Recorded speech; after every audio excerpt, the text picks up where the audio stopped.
Hi, welcome to another Army Circuit Breaker training video. My name is Denise. I'm a physiotherapist with the Center of Excellence for Soldier Performance. And I'm Cheryl, CESP's Exercise Scientist. For today's video, we will be introducing some exercises that you can undertake as part of active recovery as well as injury prevention. It is important to incorporate bouts of recovery into your training schedule so that your body can take a break, adapt to the training, and recover. This is especially if you have bouts of strenuous training or competitions incorporated into your overall training schedule. Recovery can either be total rest or active recovery. Total rest involves minimal physical activity, and it helps when you are either sick, injured, or feeling very severe muscle soreness. Active recovery is a better choice if you just have a little bit of muscle soreness. Active recovery aids in the recovery process by promoting blood flow to the joints and muscles and reduces post-exercise fatigue and soreness. Alright, so what can we do on active recovery days? Well, here's the catch. You need to be moving enough so that your blood flows around the body and yet not so intensely such that you feel fatigued. At the end of an active recovery session, you should feel energized and ready for your subsequent workout. So today, we will introduce some activities that you can incorporate into your active recovery sessions, which should take about 30 minutes. First, some low-intensity, steady-state cardio activities, and we will also be incorporating exercises that will move the body through its full range of motion. In the second and third segments, we will be doing strength exercises and stretches, both of which are important in active recovery and for preventing injuries. The strengthening exercises will focus mainly on the most common problem areas of the core and the hip. These will be exercises that will help to prevent injuries when they undergo stress from training. We will then end off the session with stretching and foam rolling. Maintaining good range of motion will help us to adopt good postures and movement patterns when we are doing day-to-day activities or exercises. So let's get started. Light cardio activities are great for recovery. You want to be working out at an intensity that is light enough for you to speak in full sentences, about 60 to 70% of your maximum intensity. This can be through running, cycling, swimming, brisk walking, or if you're at home, even skipping. We'll also add in some light body weight exercises so we can prepare the body for strengthening work later on. We'll start off with body weight squats. You want your feet about shoulder width apart. You want your hips to be going back into a sitting position. Your chest is upright, your back is kept straight, and your hands can be out for balance. Alright, next we have inchworms with push-ups. So you want to be starting in a standing position, reach down with your hands, keeping the legs straight, walk your hands out into a push-up position, drop down into a push-up, and then walk your hands back slowly. And then come back up into a standing position. And repeat. Ensure that your back is kept straight during the push-up and your legs straight at all times.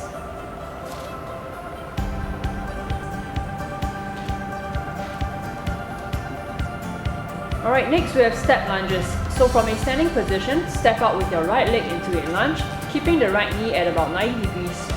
Stepping back and then switch legs. At all times, you want to make sure that the knee of your front leg does not exceed the toe, keeping your body upright at all times.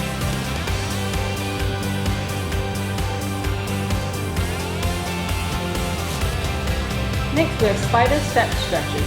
So from a push-up position, you want to step your left foot out beside your left hand and then point your left hand up to the ceiling, rotating your upper thoracic spine.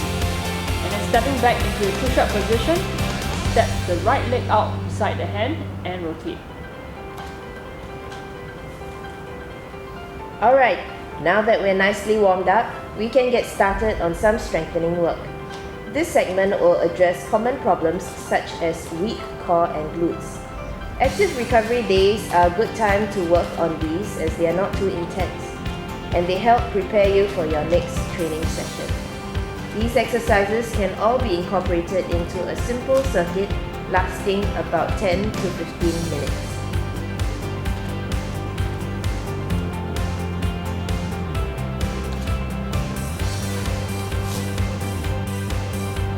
The first exercises will be forearm plank variations.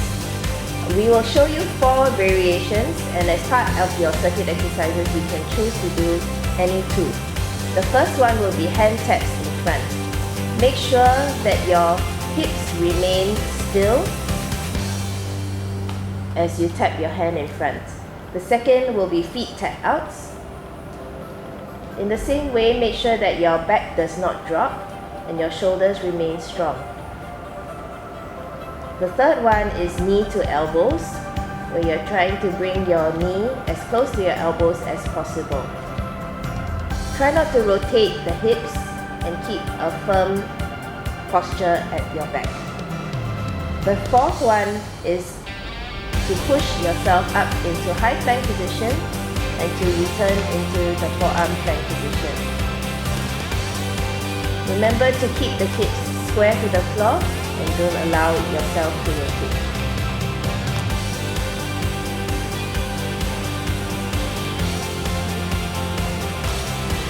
The next exercise is side plank with rotation.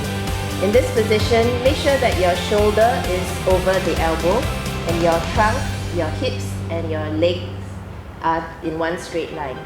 As you rotate, try to keep the hip facing forward at all times. You should feel the muscles at the side of your body as you do this exercise. Make sure that you also do the other side. The next exercise is single leg hip bridge. Lift one leg up and keep the thighs parallel before lifting the hip off the floor. Make sure that your hips stay square and do not allow the hip to drop. You can do 10 with this leg before changing to the other side.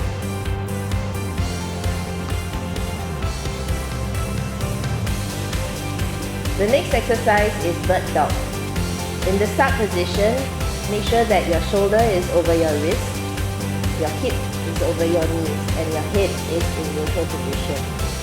You will extend the opposite arm and leg and making sure that the hip and the shoulders remain in the neutral position. You can do this in front of a mirror to ensure that you maintain the correct posture. Do this in a slow and controlled manner. This exercise is called the clamshell exercise. You can do it with or without the hip bend. Start in this position and opening the knees apart and keeping the feet together. Make sure that the hip is always facing forward.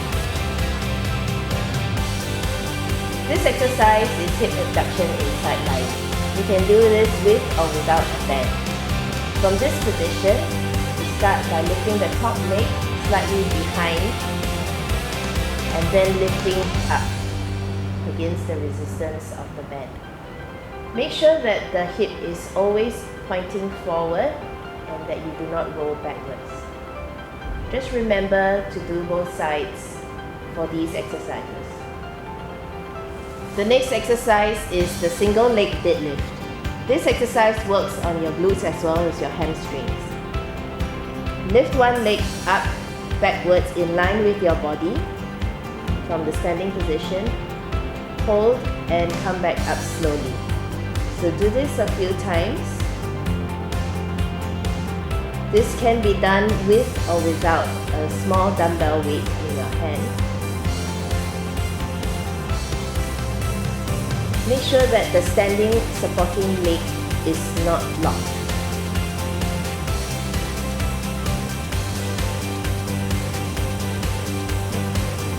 The next exercise is the sumo squat. Stand with your feet slightly more than shoulder width apart with your toes pointing out to 45 degrees. Sit back into a squat with your chest upright and your back straight.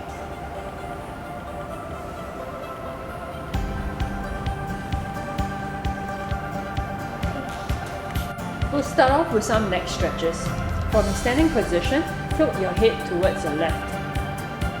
Gently use your hand to pull down your head towards your shoulder. Next, look towards your hips, and with your hand gently pull your head forward. Feel the stretch at the back of your neck. Remember to do the other side as well.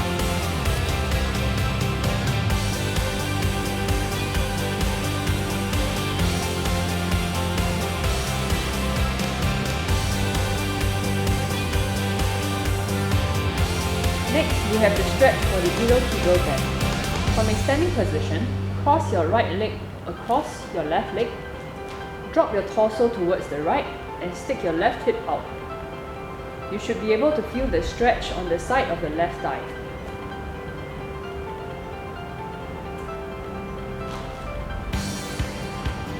Next, we have the hamstring stretch from a standing position. Stick your left leg out in front of you and push your hips back, leaning your body forward while keeping the back straight. You should feel the stretch on the back of the thigh.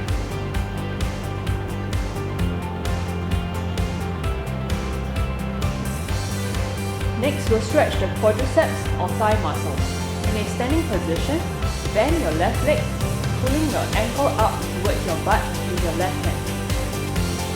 While maintaining your balance, make sure that both knees are kept close to each other.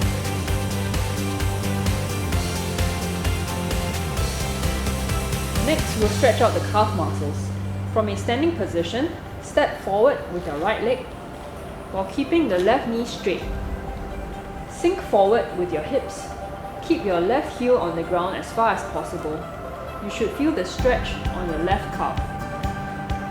To shift the stretch to the lower part of the calf, take a smaller step, sink forward, and bend the back knee.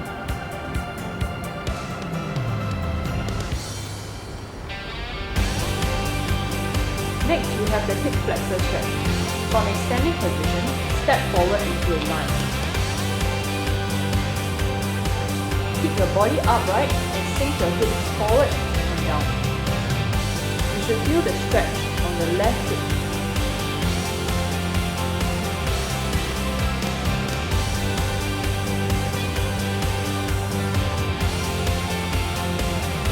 Next, we have the glute stretch. In a seated position with both legs extended, bend your left knee and cross it over your right thigh. Hug your knee as close to your chest as you can, while keeping your body upright. Next, we have the piriformis stretch. We'll start in a seated position with both legs extended. Cross your left leg over onto your right, so that your left ankle rests just above your right knee. Then, bend your right knee, and using your hands, push your butt closer to your right heel. From here, you can also transit into a lying position. So lying back and pulling your right hamstring towards your chest.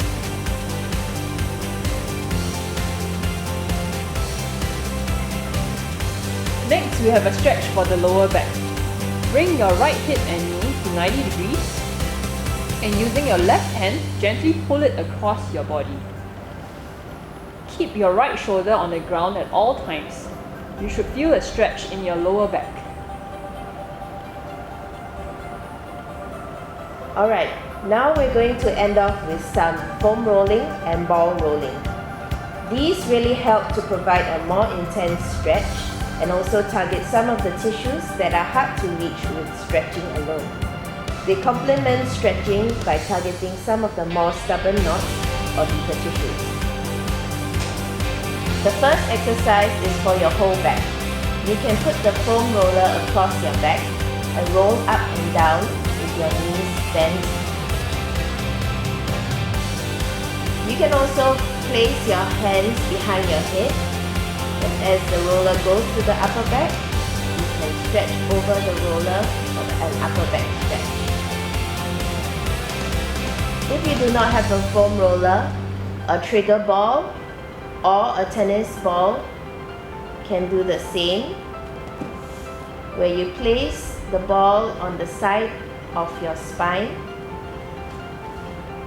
and hold in the position to help with releasing the tight back muscles.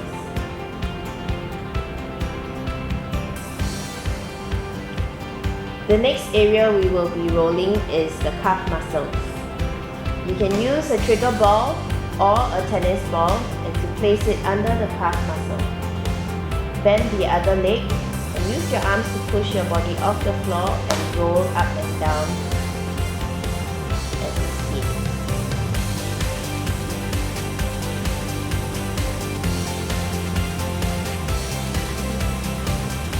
The next area will be the hamstrings. You can do both sides at the same time if you use a foam roller and lift up your hip off the floor and roll forward and back with the roller. If you do not have a roller, a tennis ball will work the same on one side.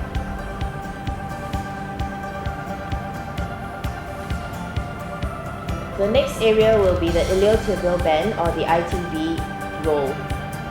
Use the foam roller on the side of the thigh, lifting the feet and your hip off the floor. Roll yourself up and down on the side.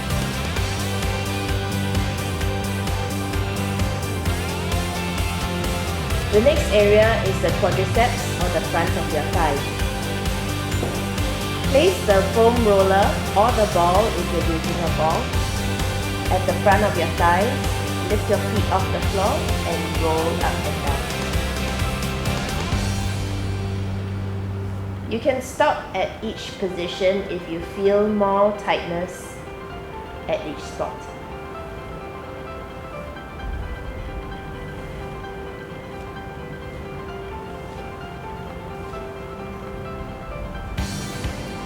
The next exercise is for the pecs muscle, which is the front of your chest.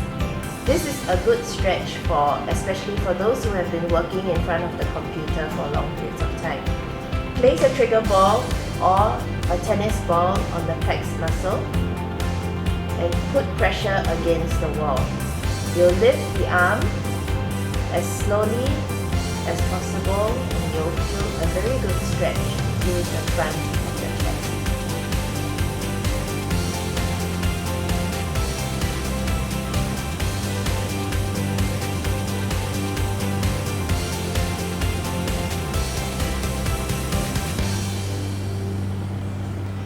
We've shown you quite a few exercises that you can include on your active recovery days. You can pick and choose from these exercises to design your own 30-minute session. A sample is shown on the screen.